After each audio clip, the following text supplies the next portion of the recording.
Hi, everyone. This is the Journey with Jared podcast, episode 2. And today we have Daya on. How you doing, Daya? I'm good. How are you? Good. Very good. Awesome. Really excited to have you on here. Thanks. Me too. It's you're one of the first people that came to mind when I was starting this to have on. And so I'm really excited that we could actually do it. Amazing. I'm honestly honored to be here. So Thank you. The Journey with Jared podcast here. So we're talking about people's journeys. A lot of times, them being stuck or them looking to move on to that next phase or them just really not knowing where they are at all. And so I want to learn a little bit more about your journey. And so take me back to the start. When you were young, where you grew up, what your childhood was like, everything like that. All right. Wow.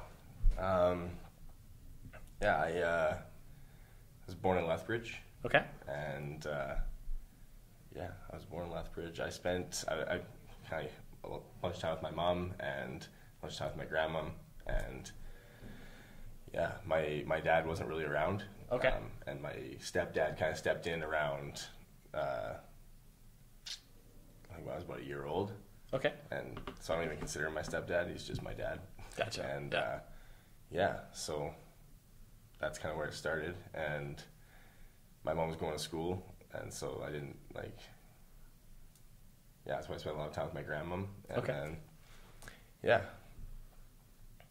my childhood is a bit of a blur, if I'm honest. Okay. Yeah. Okay. There's not too much memory that comes from it for me still. Okay. I'm still doing a lot of processing, and so, Yeah. yeah. Okay. Yeah. Now, a quick question on that, actually. So you say that you consider your stepdad like just your dad. Now, was it always, from a young age, for as long as you can remember, was it just, that this is your stepdad? But, how was that conversation? How did that start? Yeah, it wasn't even positioned that way. He was just my dad. Gotcha, okay. Yeah, I found out when I was, a bit older. That Okay, he wasn't so actually even my biological father. I see, so, okay. Yeah. Okay, very interesting, all right. So what were your interests when you were a kid? What kind of things did you do? And I say kid, I mean going all the way up to, whatever it might be, 18. Yeah. So, I kind of had I had a rougher upbringing, Okay. through school and stuff like that. My experience was a bit different. So I got my mom tells me a lot of stuff about how I was when I was an infant and a toddler and stuff like that. And she said I was full of love and just very high energy and just explosive. I just wanted to talk to everybody. Yeah. And just a lot of love, she said. And through I think some of the harder times and some of the poor experiences, we could say, with other children, I just kind of had it maybe beaten out of me.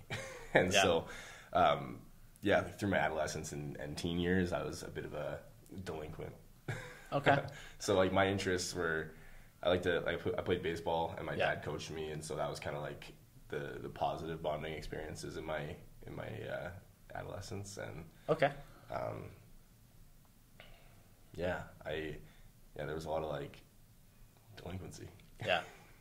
That really resonates with me where you said, you'd hear stories about what you were like as a toddler, and then it seems to have kind of changed and morphed through those experiences. And I would say something very similar for me, actually. I got bullied a lot growing up. And so I think back to what I was like when I was a kid and hadn't been, tainted by the world, if you can call it, right? And it's, for me, doing a lot of looking back recently has been trying to, figure out how much of what I am now was, kind of that result of my natural DNA, and how much of it was because of my experiences and because of, growing up and the feelings that I had and the external things that happened to me. So something that I've been diving into a little bit myself. That's awesome. Yeah, I think it has such a huge impact. And I think for myself, a huge turning point in away from, I don't know, I call it a darker portion of my life was that almost a remembrance of, or an embodiment or a feeling of what it was before all of that happened, and we're coming home. Yeah. Yeah. Now, I'm curious a little bit about that process. So it kind of sounds like you're maybe at a little bit of a fork in the road. Yeah. I could kind of go this way or this way. And you decided to go back to, for lack of a better term, the light, it sounds like. How how did that thought process even start? Because I know a lot of times, we'll go through anybody will go through it and not even necessarily realize that they're going down a certain path until maybe it's too late, or they hit that fork. Was there a specific instant that, made you see that you're coming to that fork in the road? I think it was kind of like a culmination of a lot of things. Like, okay. I think, and I don't know who said it, but you stay, you live in discomfort until the pain of being where you are outweighs the pain of moving forward. Yeah. And so I think I had enough things kind of go wrong, and I just kept hitting the same walls over and over and over again. And I just kind of got to this point where I was like, this isn't fucking working. Yeah. Like, I need to, something has to happen. Mm-hmm. And what I have been doing isn't it. So, okay. And again, I think it's just conversations with my mom and just being reminded of alternatives, like just things that could be different. Yeah. Who am I really?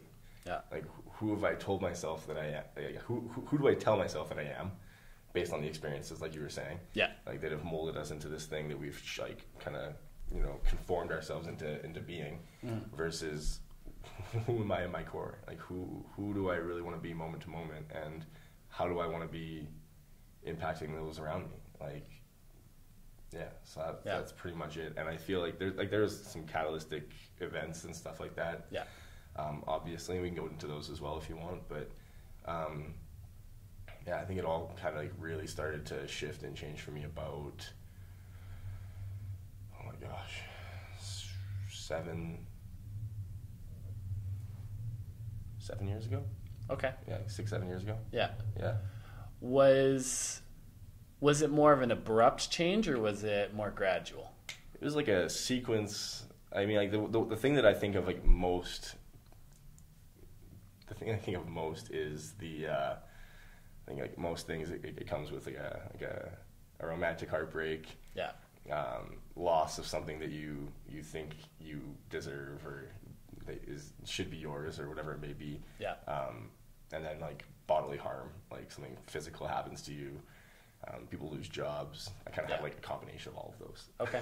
So I had like, I'd hurt myself playing rec hockey. Okay. I lost my job. I had just broken up. I split up with my girlfriend at the time. Yeah. And sorry, how old were you at this point? I was 20. I think at this point, 27. 27. Okay. Yeah. It's really hard to like chronologically look at like what the years are attached to that. Yeah. Yeah. It was 27. Yeah. Okay. Sorry. Yeah. And then, so you had a couple of events happen to you, and then it really started that change? Yeah. Like, I ended up moving home, and I was like, I started doing yoga, meditating. My mom recommended that we go to a Vipassana retreat. So I went and did a Vipassana retreat with my mom I think I was like, oh my God, when was that? I don't even know the year, but it was the following February, after like this summer of events that had happened, because it all happened in like a sequence of like 3 months. Oh wow! Like, okay. Bang, bang, bang. Yeah. And you said it was a Vipassana retreat. Yeah. And what exactly is that? Vipassana retreat's it's a like a Buddhist kind of 10 days silence retreat where you meditate for anywhere from I guess it'd be like 3 hours minimum up to the entire day. Okay. You eat 2 meals a day, all vegetarian, no speaking, no eye contact, so it's like noble silence. Oh, so no physical contact. Essentially, the idea is that you go when you are with yourself. Interesting. Yeah, and so it's kind of like a day in the life of a monk, I guess. Yeah. Yeah, which was interesting. And they teach you different meditation techniques. And, okay. Yeah. That sounds crazy to me. Like, and it, like, can you tell, was it challenging? Was there kind of like a hump of like, okay, the first 3 days were absolutely terrible and then the rest were fine? Like, no, the whole thing was fucking terrible. Okay. Yeah. The whole thing was just like pulling teeth. Yeah. It was rough. I remember I think it was day 2 or day 3. Yeah. I told, because they take your keys and your phone when you arrive. Yeah. Just in case you do feel like leaving. Yeah. Yeah, and we have like a person that you're allowed to like schedule a time to talk to, and I went and I like talked to him. I said, "You need to give me my keys. I'm getting the fuck out of here. Yeah. Like, I'm done with this.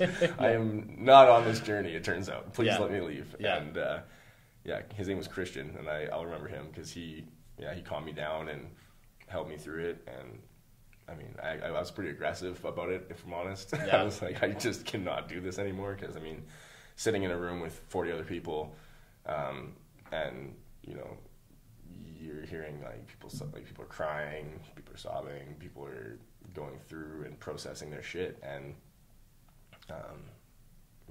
one of those people was my mother. Oh, wow. Yeah. So I feel like that was really hard for me. Mm-hmm. Yeah. Yeah. But I made it through. Yeah. Thanks to support from those around, and I feel stronger for it. Yeah. I definitely felt stronger for it leaving. Yeah. And yeah. Yeah. No, like absolutely crazy. A really unique experience that I don't think a lot of people get to, you know, even know about. Yeah. I guess kind of backing up a little bit too. So when you were little, what was your dream job growing up? Like, My dream job. when people would ask you what you were going to do when you grow up, what would you tell them? I have no idea. You don't even know. Okay. I don't even know. Yeah, I'm gonna have to ask my mom about that because I literally have no idea. And yeah, like honestly, like up until like recently, I had no idea. Like that was like the thing. I was like, I was focused on existing. Okay. Yeah, that was pretty much it. Now, did that weigh on you at all? Of, you know, because I mean, I know for me personally, I would get it all the time. Like, oh, what are you gonna do? What are you gonna do? Like, what do you want to do when when you're older for your career? Did that weigh on you at all, or were you kind of more insular? When it started weighing on me, I think when I was like in my 20s. Gotcha. And like, you know, questions were there. Like all my friends were, you know, graduating university and like figuring out what they were doing, and I was still like I was serving and like I was working kitchens and stuff like that, and I just didn't really and like I just kind of fell into that, and I liked it. Like I was living a certain lifestyle, and I hadn't began any sort of inner journeying, so it was fine for me. And I did a few things where like I feel like pressure from my father because he's a high school teacher. He taught me in high school, and I actually ended up dropping out of high school. Oh, really? Okay. And so like I felt a lot of pressure for formal education, and so I went to university, or attempted to go to university, and I ended up dropping out pretty quickly. Yeah. Like it just didn't feel right, but I wanted to prove myself, and so I did it, and lesson learned, right? Yeah. Looking back on it now, how do you think about that? Of, you know, one, going to university maybe not on your own terms, or out to prove it for somebody else, and just dropping out in general, because there's, you know, like there's a lot of success stories of people that drop out and then become extremely successful later on in life. Do you think about that at all? Of, was it a good thing? Was it a bad thing? Was it was just part of your life? I think it's all good. Like there's like nothing that has happened to me I would classify as bad, and I'd classify it as painful. Yeah. And maybe uncomfortable, and something that I can look back on and know that it wasn't easy, but I have gone to a place where I just feel like everything is for me. Like it is meant for me to learn, and so I'm just grateful that I did it, because I actually did learn a lot from that process. I learned that like formal education in that manner really isn't for me. Yeah. At least in that season. Yeah. I mean, it didn't even like instill fear in me to like avoid it going forward. I would still be open to attempting that again. Yeah. But there's a lot of information in it, so yeah. That's how I take it. How did you get to that sort of philosophy of nothing's bad and you're learning from everything? Yoga, okay. Yeah.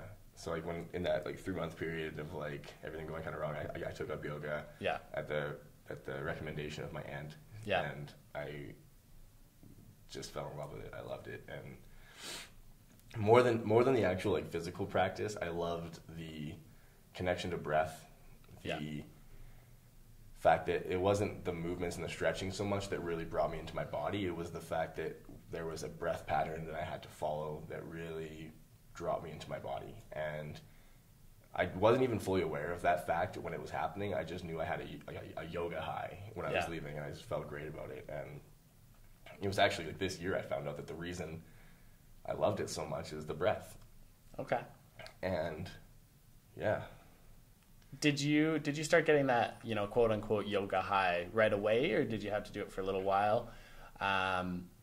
Did you enjoy yoga from day one, or was that a bit of a process? No, yoga's been introduced to me probably by every girlfriend I've ever had in my life. Okay. It's been like, come to yoga class with me. And Yeah. I'm like, okay, I'll come. And then I go once and I'm like, I fucking hate this. Yeah.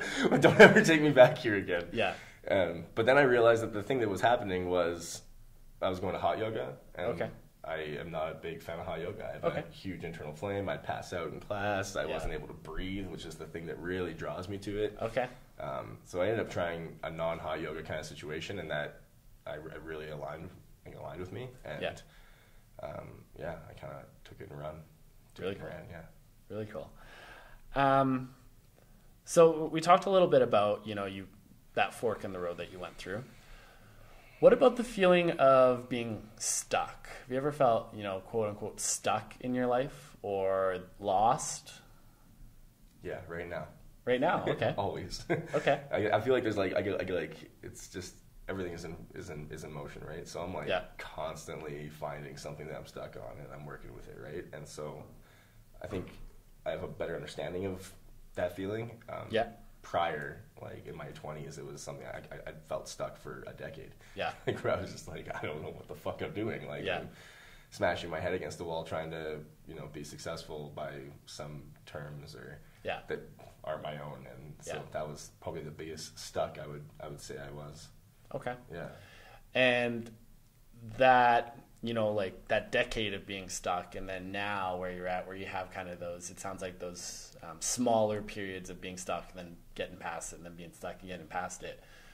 Do you get through them the same way? Or has it evolved? Is it different from, those big periods of being stuck to those more minor ones? Yeah, it's evolved hugely. Okay. I think the reason I was stuck for so long is because I didn't have the tools to figure that out. And when I got out of that situation, it was a monumentous, it was life, God, universe, whatever it was, forced me to, open my eyes and be aware of what's happening. And it made me address the situation. It forces you.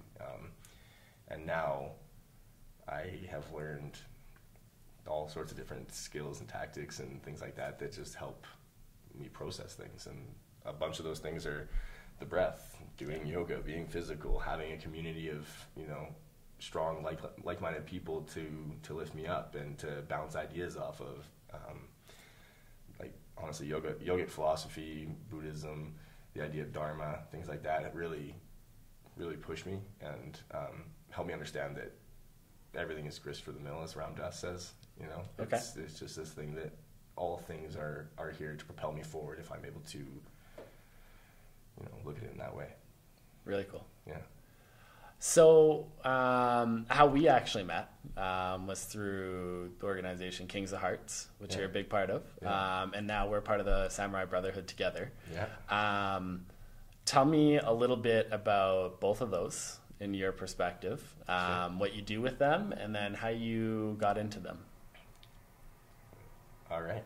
I think it kind of like how I got into them will lead into what they are and my piece in them. Cool. I met, I don't even know where to begin, honestly. I feel so I worked at, and this is kind of the funny thing, right, is that I feel like everything kind of leads us and prepares us and builds us into, maybe what our Dharma is.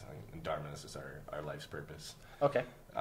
And so I went to India, I did yoga, got my teacher training, I came back, I wasn't sure what I was going to do because it was a tough thing to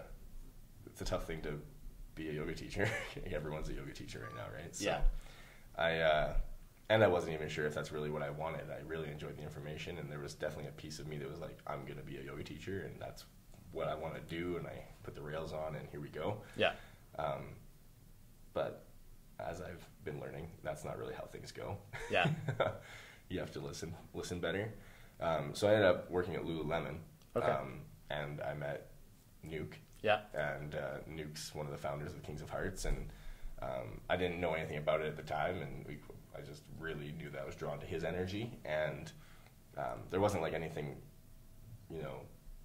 like there wasn't a huge friendship or anything built there. It's just like a recognition, I think, for me. Okay. And yeah, like years kind of passed. I ended up going to Victoria, doing more yoga training for like a few months, and then coming back, leaving Lulu, and going to massage school. So like a whole bunch of things happened, and then I kind of had this like thought. I was like, I could use some direction.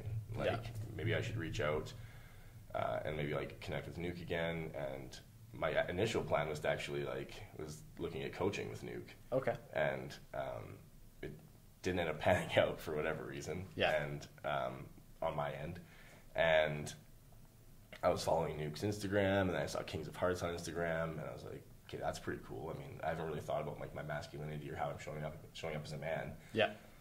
And I was following, and they were doing these things called Heart to Hearts, and I was like, okay, well, I guess I'll go do that. Like, I don't usually go out in public. I was a little bit internalized after, from the last 10, 15 years of, being a teenager and kind of a 20-year-old hitting a wall. Yeah. And, I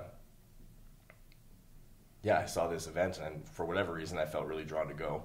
And so I went, and I took one of my best friends with me as well, and I don't usually talk a ton. I didn't. Yeah. I do now. Yeah. But I didn't then. And what I found is like literally almost immediately as soon as it started and like there was this kind of open forum, I was just like ignited. I had like opinions on these things, on masculinity and how,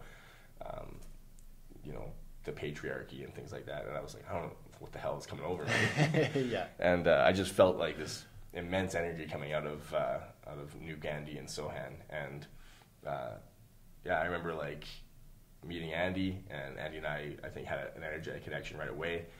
And I ended up reaching out to Andy the next week, and we went for a beer and just connected. I told him I was really interested in being a part of it, and I'd love to just however that looks. And they ended up getting back to me about a week or two later and said, hey, we're getting some people together.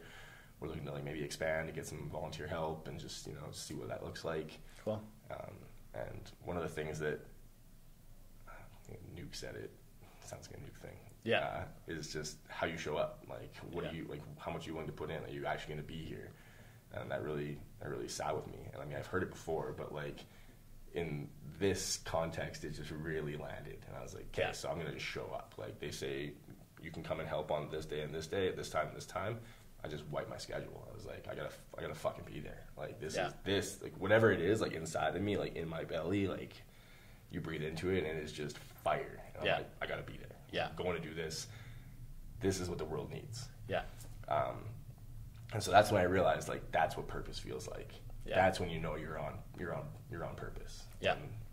And so I've been doing that. And they just kind of took me in. Like I feel like it's family, right? Yeah. And that's beautiful. Like a lot of the learning that I've done over the last that was 9 months ago. So this is all like very new still. And but like I see the guys every like 2 to 3 times a week, and like very shortly after I started helping out with Kings of Hearts, Andy had approached me and told me about the Samurai Brotherhood, which is what he was telling me that he was doing it for the last 6 months, and that it was this great way to explore our inner realms as men and to show up better for the people in our lives. And I just felt compelled to listen. He said there was a retreat in October of 2019. I was like, I want to go to that really badly. So like, how do I make that happen? He's like, okay, well, there's the online Ronin groups for Samurai Brotherhood, and you can join that. And then once you're in there, we can get you signed up for the retreat. And I was like, yes. Sweet. Like no question, like nothing stopping me. I'm doing it. So joined Ronin, really enjoyed it. Great group of men there, and like I learned tons. I started to process.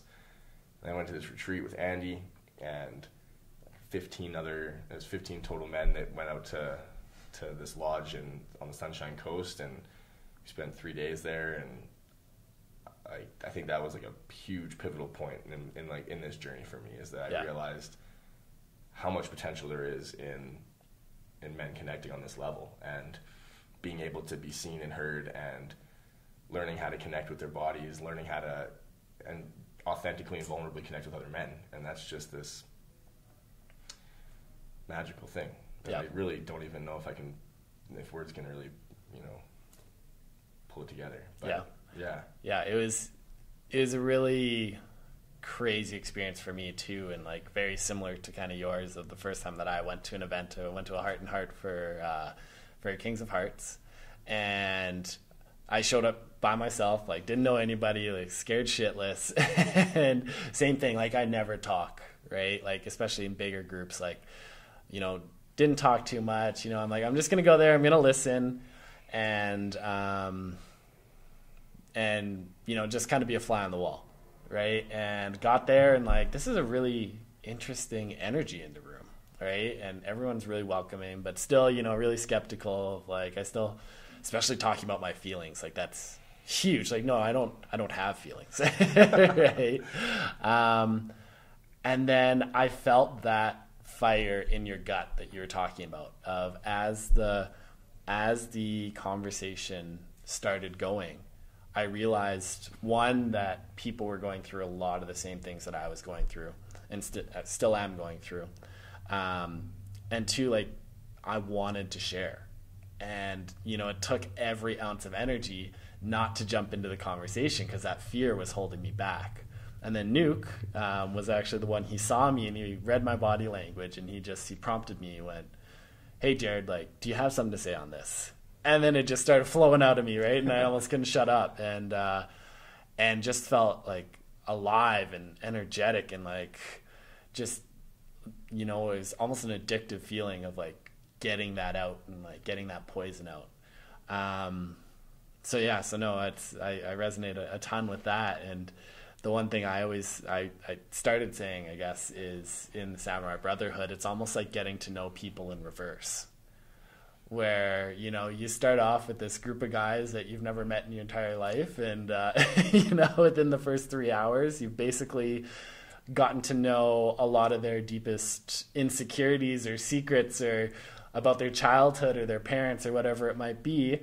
And then you realize, like a month or two later, you're like, I don't even know what this guy does for work. Like, I don't even know, like, Who is this guy? Yeah, like I know all the deep, like, very, deep information and feelings about him. But, in everyday life, I know almost nothing, right? And so I thought that is an amazing experience, and I'm still having a ton of fun with it. And so you like really know these men, like deeply personally, like you feel them energetically, and then you start to really realize how little the rest of that other shit matters. Yeah. Like, and like what you do is, who cares? Like, I know who you are, I know how you're going to show up and react to things, and like there's this like energetic bond and trust that you can just have with these men. And for sure. Yeah. And I think that's another big one of realizing that you don't need to know somebody for 10 years before you can actually, almost let that guard down or take that mask off and tell them, right? Like I said, I mean, I've known now our squad's only been going on for this point, like almost 2 months, right? And you think about other people that you've known for 2 months and you're still trying to remember their name, right? And I feel closer to a lot of them than, a lot of people in my family. So, so really cool. And I wrote down a note here of the Dharma, so your purpose. Yeah. Have you found your purpose? I would say I have. Okay. I think the purpose will shift and change, but I think it's being able to listen and when I say listen, I mean like listening to that fire, to that, and being able to adjust and move with it. And so you like having kind of like an on point, flowy kind of vibe to yourself, and just being able to listen. And I think a big part of that is that embodiment piece, and like being able to breathe into yourself and have that deep trust. And I think that's again what brings us back to like men's work and Samurai Brotherhood, and being able to practice that, like, and be held accountable for it, right? Like, are you checking in with yourself? Are you listening? Like, is this what you should be doing? And being able to say without doubt, yes, this is where I should be, because I can feel it. It's in me. So like for me particularly, like I always have struggled with listening to myself, right? And so what would you say if somebody's feeling blocked from that? They're like, I really want to listen to myself and I want to know what my purpose is, but I just can't seem to get there. Like, what would you say to somebody? Do you have any techniques, or what started with you, how you started that process? Yeah, it's going to sound ridiculous, but it's just literally sitting in it and breathing. Okay. It is the most simple thing you can do, but it's at the exact same time it is the most difficult thing to do, because sitting in your discomfort is never the most comfortable thing. It's like sitting in mud and you don't want to be there, but it's what's necessary in order to bring yourself into bloom. And yeah, I just feel like when I'm able to sit in my shit and like really breathe into it, and then there's little pieces and intricacies that go along with that, like the community piece, right? And being able to be seen and heard for what's going on, and use your sounding boards, of course, but really learn how to breathe into your gut, learn how to access your intuition, and there's all kinds of help out there you can get for that kind of stuff if you're having difficulty with it, because if it is new to you, that's where the difficulty lies, right? It isn't this thing that it's been trained out of us almost. I feel like it's something that we had for a long time in our human history, and I think that over the course of the last however long, it's just been this thing that we no longer are connected to, and we need to realign, reconnect, figure out what that looks like, and then support each other to bring ourselves into ourselves again, like back home. Yeah. And I might have missed it, but what is your purpose right now when I ask you that? My purpose right now is self-discovery, men's work, and my family. Very cool. And I think that was one of the biggest realizations for me, at least, of I always thought when I heard find your passion, find your purpose, it was always very grand. It had to be, I'm going to go cure cancer, or I'm going to save the world, or something that I'll do for the rest of my life with, and I would do it 24 hours a day because I love it so much. And I think a lot of that pressure on it made me dismiss a lot of my interests of, well, that's not your purpose, that's a hobby, or that's not a purpose, that's just what you like doing. And so I'm really trying to train myself to bring it back down of, like, your purpose can be very simple and it can change over time, and same with your passion. And that's one that I've really been trying to train my mind. And so hearing you say, quote unquote simple things like, men's work and your family, but realizing just how much there is to give there. And even though, again, they're simple, there's actually such a depth there that you could explore potentially for the rest of your life. I think that's the beautiful thing about it, right? Is that I think a lot of people, we're trained when we talk about purpose to kids, and we go to career, we think about these things that have an expiration date, or that have an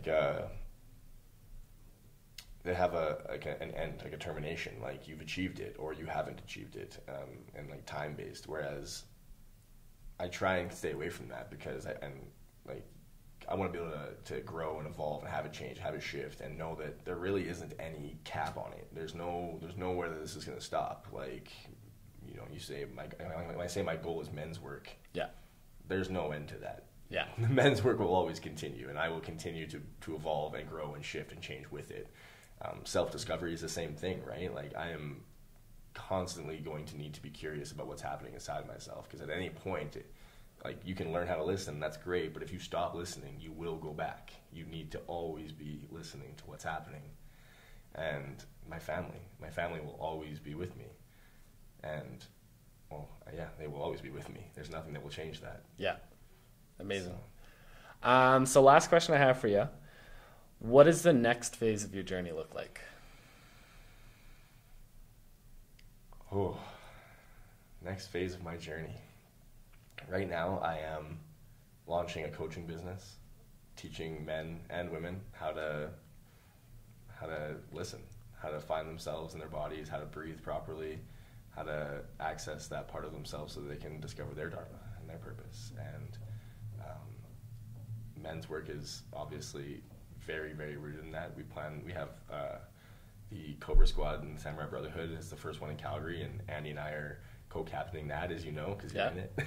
And that's going better than I could have ever dreamed. And we have probably some of the strongest men I've ever met in my life in that group.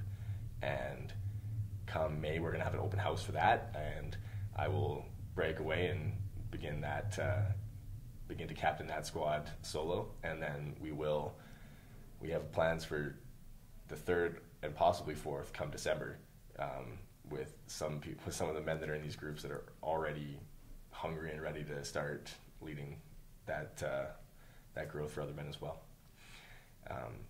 So Amazing. That's huge for me, and I just want to keep learning in that realm. And so I feel like there's so much to learn in the Samurai Brotherhood, and so I want to take in a lot of retreats and courses and just expand. I just want to keep growing.